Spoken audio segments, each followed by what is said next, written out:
The afternoon sun filtered through the oak trees at Willowbrook Park, casting gentle shadows across the playground where children's laughter filled the warm spring air. Jessica Reynolds sat on a nearby bench, watching her 7-year-old daughter Lily swing quietly back and forth, her long brown hair flowing behind her like silk ribbons. At 34, Jessica had built a successful consulting firm that employed over 200 people. She was known for her ability to solve complex problems and communicate with anyone. But the one person she could not reach was the most important one in her world. Lily had not spoken a single word since the traumatic car accident that had claimed her father's life 18 months earlier. Jessica had tried everything. Speech therapists, child psychologists, play therapy, even expensive specialists from other cities. The doctors assured her that there was nothing physically wrong with Lily's ability to speak. The silence was emotional, a protective barrier her daughter had built around the pain that was too big for a child to process. Today, like so many other days, Jessica had brought Lily to the playground hoping that being around other children might encourage her to engage with the world again. But Lily remained in her quiet bubble, participating in activities but never making a sound, communicating only through gentle nods and expressive eyes that seemed older than her years. As Jessica watched, a man approached the swing set with what appeared to be his daughter. He was perhaps in his early 30s, wearing a casual blue shirt and jeans, with a kind of easy confidence that suggested he was comfortable in his own skin. The little girl beside him looked to be about Lily's age, with blonde hair and an infectious smile. "Hi there," the man said to Lily with a warm, friendly voice. "I am Michael, and this is my daughter Emma. Would you mind if Emma used the swing next to you?" Lily looked up at Michael with curious eyes, then glanced at Emma before nodding politely and continuing to swing in her characteristic silence. Emma climbed onto the adjacent swing and began pumping her legs enthusiastically. "I love swings," she announced to no one in particular. "They make me feel like I am flying. Do you like to feel like you are flying too?" Lily smiled slightly, the first genuine expression of joy Jessica had seen on her daughter's face in weeks. Emma's natural chatter and boundless energy seemed to create a bubble of warmth around both girls. Michael pushed Emma gently, then turned his attention to Lily.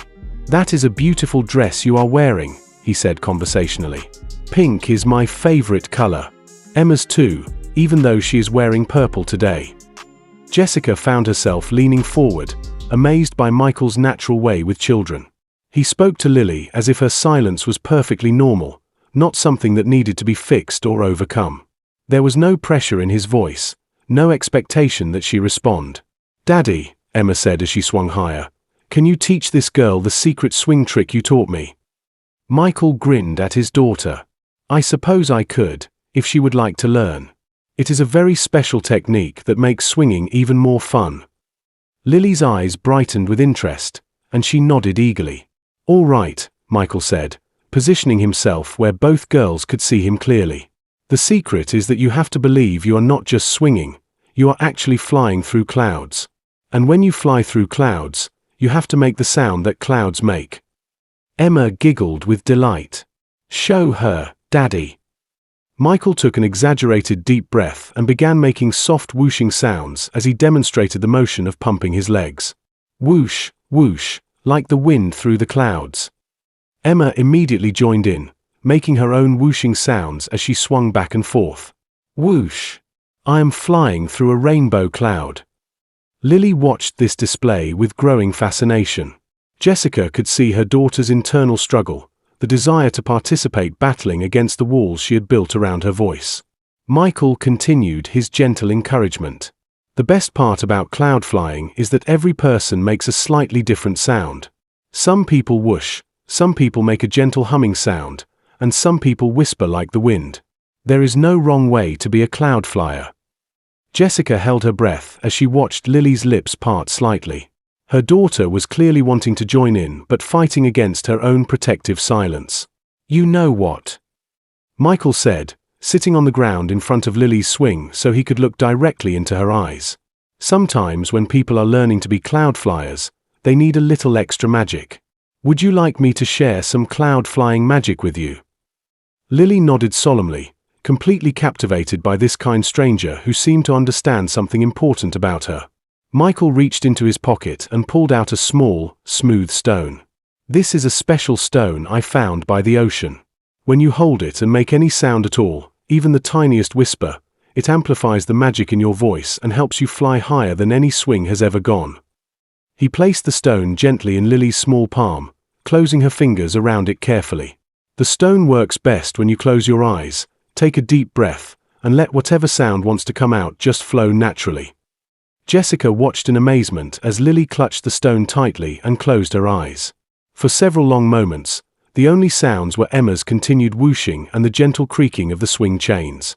Then, so softly that Jessica almost missed it, came the sound she had been praying to hear for 18 months. Whoosh! It was barely a whisper, fragile as a butterfly's wing, but it was unmistakably Lily's voice.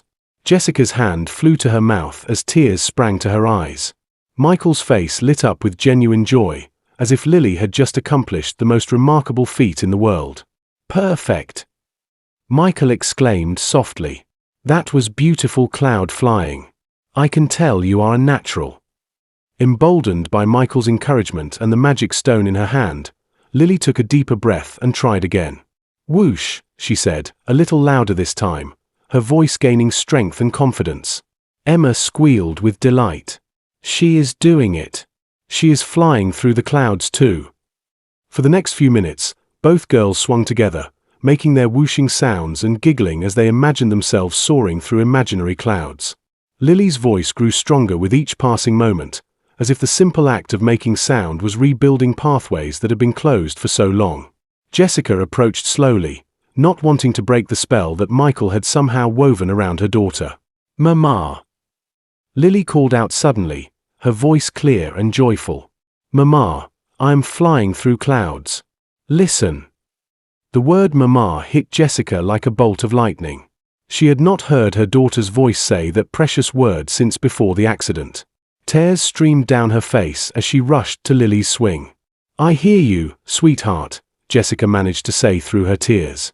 "You sound absolutely beautiful." Michael stood up, giving Jessica and Lily space for their reunion while keeping a gentle eye on both girls. When Jessica looked at him with overwhelming gratitude, he simply smiled and nodded, as if helping children find their voices was the most natural thing in the world. "Thank you," Jessica whispered to Michael. "I do not know how you did that, but you just gave me back my daughter." Michael's expression grew thoughtful. "I did not do anything special." Lily was ready to speak again. She just needed someone to show her that it was safe. Sometimes we all need a little magic to remember who we are. Over the following weeks, Jessica and Michael began meeting regularly at the playground. Emma and Lily had become fast friends, and their children's bond had created a natural connection between the adults as well. Jessica learned that Michael was a music therapist who worked with children who had experienced trauma. He had an intuitive understanding of how to create safe spaces where healing could happen naturally. The magic stone was not really magic, Michael explained to Jessica one afternoon as they watched their daughters play together. But believing in magic is sometimes exactly what we need to take the first brave step toward healing. Lily's recovery was not immediate or complete. She still had quiet days when the weight of her grief made speaking difficult.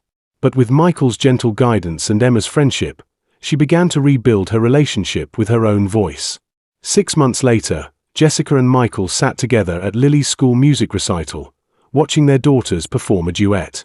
Lily's voice, once lost in silence, now soared clear and confident as she sang about butterflies and sunshine. "You know," Jessica said to Michael as they applauded their children, "I used to think that losing her voice was the worst thing that could have happened to Lily after losing her father." Michael took her hand gently. "And now?" Jessica smiled, watching Lily beam with pride as she took her bow. "Now I understand that sometimes we have to lose our voice before we can discover what we really have to say." As they walked out of the school together, two families who had found each other through their children's friendship and their shared understanding of healing, Jessica reflected on how a chance encounter at a playground had changed everything. Sometimes, she thought, the most powerful magic is simply knowing that someone believes in your ability to fly again. And sometimes, the greatest gift we can give another person is the patience to wait while they remember how to use their wings. The magic stone still sat on Lily's nightstand, a reminder that healing often begins with the smallest act of faith in our own voice and the courage to let it be heard.